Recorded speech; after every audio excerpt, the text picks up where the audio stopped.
Hello friends, welcome back to my channel. आज हम इस वीडियो में बात करने वाले हैं मध्य प्रदेश नर्सिंग रजिस्ट्रेशन का question paper GNM second year का। GNM second year medical surgical nursing second. ये जो क्वेश्चन पेपर है वो सप्लीमेंट्री एग्जामिनेशन का है, यानी कि अभी जो एग्ज़ाम चल रहा है एमपी में सप्लीमेंट्री का, उसका क्वेश्चन पेपर है जीएनएम सेकेंड ईयर का मेडिकल सर्जिकल नर्सिंग सेकेंड। तो चलिए देखते हैं कि एग्ज़ाम में किस तरह से क्वेश्चन पूछा गया था सप्लीमेंट्री एग्जामिनेशन में। इससे आपको अंदाज़ा लग जाएगा कि किस तरह से एग्जाम में क्वेश्चन पूछा जा सकता है। तो चलिए वीडियो को स्टार्ट करते हैं। वीडियो को स्टार्ट करने से पहले आपसे एक रिक्वेस्ट है कि अगर आप हमारे चैनल पर पहली बार आए हैं तो चैनल को सब्सक्राइब कर लें और बेल आइकन को भी प्रेस कर दें, ताकि आपको आगे आने वाली वीडियो की नोटिफिकेशन मिलती रहे। चलिए स्टार्ट करते हैं और देखते हैं कि किस तरह से क्वेश्चन एग्जाम में पूछा गया था। यहाँ पे आपको दिख रहा होगा ये जो क्वेश्चन पेपर है वो लॉन्ग क्वेश्चन में है। देखिएगा क्वेश्चन क्या पूछ रहा है कि define otitis media. Otitis media क्या है उसका क्या लिखना था, परिभाषा लिखना था। उसके बाद क्या है, write down the causes sign and symptom of otitis media. Otitis media किस कारण से होता है, उसका क्या क्या साइन सिम्टम देखने को मिलते हैं, उसके बारे में आपको लिखना था। उसके बाद क्या है, write down the medical and nursing management of otitis media. Otitis media का क्या लिखना था आपको, नर्सिंग प्रबंधन लिखना था और नर्सिंग मैनेजमेंट लिखना था, है ना। ये जो कितने नंबर का था, तो टोटल मिला के ये 15 नंबर का था। यहाँ पे आपको बगल में दिख रहा होगा, यहाँ पे आपको क्या दिख रहा होगा, नंबर दिख रहा होगा, ठीक है। नेक्स्ट बात करते हैं अगला क्वेश्चन। देखिएगा क्वेश्चन नंबर 2 में क्या पूछ रहा है कि डिफाइन कैंसर। कैंसर क्या है, कैंसर को क्या लिखना था, परिभाषा लिखना था। उसके बाद देखिएगा write down the warning sign and symptom of cancer. Cancer के चेतावनी चिन्हों को क्या करना था, आपको लिखना था, किस वजह से होता है और क्या क्या साइन सिम्टम कैंसर में देखने को मिलते हैं, उसके बारे में आपको लिखना था। उसके बाद क्या है, write down the post operative management of breast cancer patient. Breast cancer यानी कि स्तन कैंसर सर्जरी हो जाने के बाद मरीज को किस तरह से नर्सिंग मैनेजमेंट करते हैं, किस तरह से उसका मैनेज करते हैं, उसके बारे में आपको क्या करना था, लिखना था। ये भी कितने नंबर का था, तो 15 नंबर का था। यहाँ पे आपको दिख रहा होगा 15 नंबर का ये भी एग्जाम में पूछा गया था। नेक्स्ट बात करते हैं क्वेश्चन नंबर 3। क्वेश्चन नंबर 3 में क्या है, डिफाइन एड्स।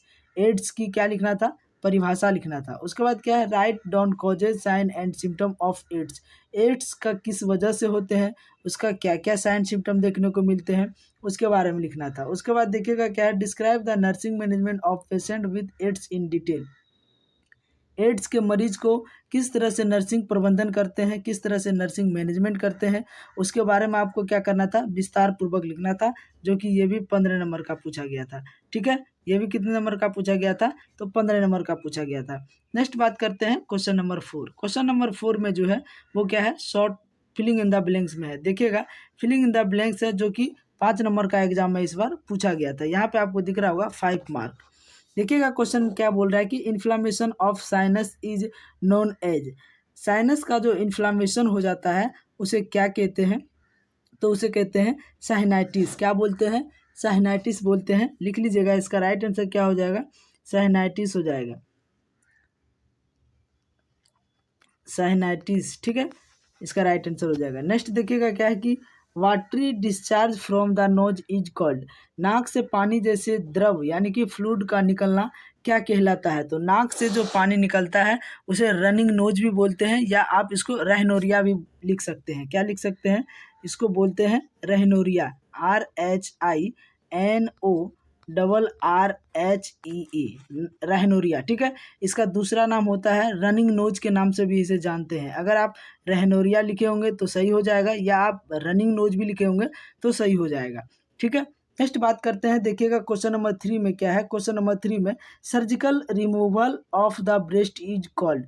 सर्जरी के द्वारा स्तन को निकालने को क्या कहते हैं, तो ये क्या हो जाएगा, मास्टेक्टोमी हो जाएगा, जो कि यहाँ स्टूडेंट भी लिखा है मास्टेक्टोमी। क्या इसका राइट आंसर हो जाएगा, मास्टेक्टोमी, लिख लीजिएगा, मास्टेक्टोमी। सर्जरी के द्वारा स्तन को क्या करता है, काट के निकाल दिया जाता है, जिसे क्या कहते हैं, मास्टेक्टोमी कहते हैं। नेक्स्ट बात करते हैं क्वेश्चन नंबर 4। क्वेश्चन नंबर 4 में क्या है, noise and ringing bell sound in ear is known as.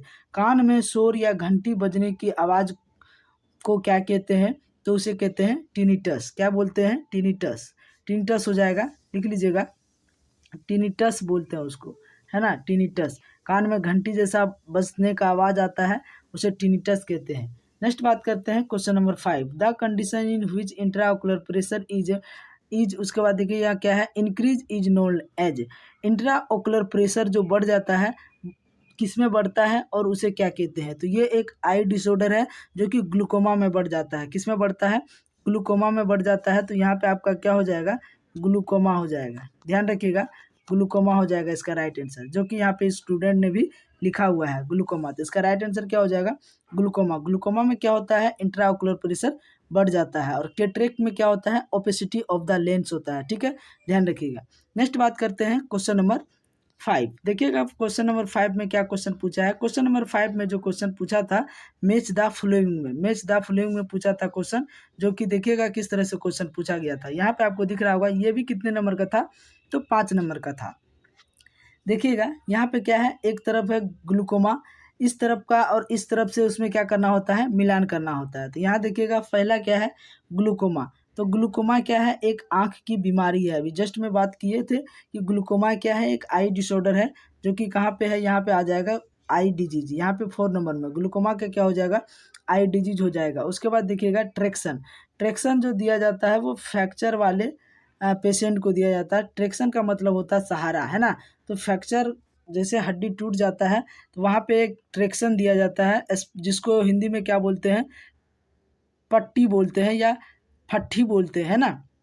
उसको क्या किया जाता है, सपोर्ट के लिए दिया जाता है। उसके बाद देखिएगा क्या है, टाइफाइड। टाइफाइड का क्या हो जाएगा, ये एक कंटामिनेटेड डिजीज के वजह से होता है, जो कि हो जाएगा दूषित पानी पीने से होने वाली बीमारी क्या है, वो टाइफाइड होते हैं, जिसे वाटर बोर्न डिजीज से भी जानते हैं। ठीक है, नेक्स्ट देखिएगा मलेरिया। मलेरिया जो होता है वो फीमेल एनोफिलीज मॉस्किटो बाइट करने से होता है, जो कि इसका राइट आंसर हो जाएगा 2।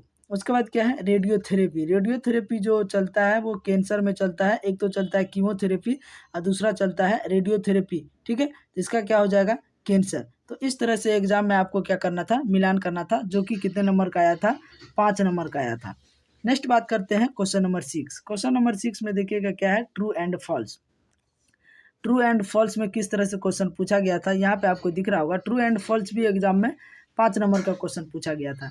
यहाँ पे देखिएगा क्या है, क्वेश्चन नंबर 1 में antipyretic drugs reduce fever. Antipyretic drugs से क्या होता है, फीवर को कम किया जा सकता है। तो ये क्या हो जाएगा, ट्रू हो जाएगा। क्या हो जाएगा, ट्रू हो जाएगा, कम किया जा सकता है उसको। उसके बाद देखिएगा क्या है, vertigo is a skin disease. Vertigo क्या है, एक स्किन डिजीज नहीं है। वर्टिगो एक क्या है, चक्कर आना को बोलते हैं वर्टिगो। तो ये स्किन डिजीज नहीं है, तो ये क्या हो जाएगा, फॉल्स हो जाएगा। इसका लिख लीजिएगा, ये हो जाएगा फॉल्स, है ना, ये हो जाएगा फॉल्स। उसके बाद देखिएगा question number 3, benign cell have rapid cell division. Benign cell जो होता है वो तेज गति से सेल डिवीजन करता है क्या, तो ये क्या हो जाएगा, नहीं। बिनाइन सेल सेल डिवीजन तीव्र गति से नहीं करता है। वो कौन सा सेल डिवीजन तीव्र गति से करता है, तो मालिग्नेंट सेल करता है। ध्यान रखिएगा, यहाँ पे लिख लीजिएगा, मालिग्नेंट सेल जो होते हैं वो क्या करते हैं, जल्दी से सेल डिवीजन करते हैं। ठीक है, ये बिनाइन सेल जो होते हैं वो एक सर्जरी के द्वारा निकाल दिया जाता है, और ये बहुत रेयर केस में होता है, और ये छूट भी जाता है, ख़त्म भी हो जाता है। और मालिग्नेंट सेल जो होते हैं वो बहुत जल्दी ग्रोथ करते हैं और सेल डिवीजन बहुत तेज़ी से होते हैं। तो जो कि इसका राइट आंसर क्या हो जाएगा, फॉल्स हो जाएगा। नेक्स्ट देखिए बात करते हैं question number 4, bleeding from knows is called epistaxis. नाक से रक्तस्राव होने को एपिस्टेक्सिस कहते हैं। तो ये क्या हो जाएगा, ट्रू हो जाएगा। इसका राइट आंसर क्या हो जाएगा, ट्रू हो जाएगा। नाक से ब्लड आना एपिस्टेक्सिस कहते हैं। उसके बाद देखिएगा क्या है, pap test is used to diagnosis uterine cancer. Pap जो पैपटेक्स एक परीक्षण होता है जो कि सर्वाइकल कैंसर में किया जाता है। किस में किया जाता है, सर्वाइकल कैंसर में किया जाता है। और यहाँ पे लिखा है यूटेराइन कैंसर, तो ये क्या हो जाएगा, फॉल्स हो जाएगा। 5 का लिख लीजिएगा, 5 का जो राइट आंसर हो जाएगा वो फॉल्स हो जाएगा। पेप टेस्ट जो किया जाता है वो सर्वाइकल कैंसर में किया जाता है, ध्यान रखिएगा, सर्वाइकल कैंसर में। ठीक है, तो ये इस तरह से क्वेश्चन एग्जाम में ट्रू एंड फॉल्स में पूछा गया था। नेक्स्ट बात करते हैं क्वेश्चन नंबर 7। क्वेश्चन नंबर 7 में जो क्वेश्चन आया था वो क्या है, शॉर्ट क्वेश्चन में था। यहाँ पे आपको दिख रहा होगा, राइट शॉर्ट्स एनी 3। 3 क्वेश्चन आपको लिखने के लिए बोला गया था एग्जाम में, जो कि एक क्वेश्चन कितने नंबर का था, तो 5 नंबर का था। ठीक है, देखिएगा क्या है कि कीमोथेरेपी, क्या है, कीमोथेरेपी। उसके बाद क्या है, एनीमिया। उसके बाद देखिएगा क्या है, कम्युनिकेबल डिजीज। उसके बाद क्या है, साइनाइटिस। उसके बाद क्या था, ब्रेस्ट सेल्फ एग्जामिनेशन, है ना, स्तन स्व अंतः परीक्षण, जिसको हिंदी में बोलते हैं। ठीक है, तो इस तरह से एग्जाम में क्वेश्चन पूछा गया था। इसमें से आपको कितने क्वेश्चन लिखना था? 3 क्वेश्चन लिखना था। ठीक है, तो आई होप ये वीडियो आपको पसंद आया होगा, तो हमारे चैनल को जरूर सब्सक्राइब करें। नेक्स्ट वीडियो में बात करते हैं नेक्स्ट क्वेश्चन का। तो आज का वीडियो बस इतना ही, तब तक के लिए धन्यवाद।